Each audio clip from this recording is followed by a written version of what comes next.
اور جن لوگوں نے اپنے دین کو کھیل اور تماشا بنا رکھا ہے اور دنیا کی زندگی نے ان کو دھوکے میں ڈال رکھا ہے، ان سے کچھ کام نہ رکھو۔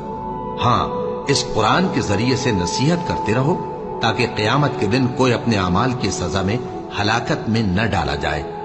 اس روز اللہ کے سوا نہ تو کوئی اس کا دوست ہوگا اور نہ سفارش کرنے والا، اور اگر وہ ہر چیز جو روئے زمین پر ہے بطور معاوضہ دینا چاہے تو وہ اس سے قبول نہ ہو۔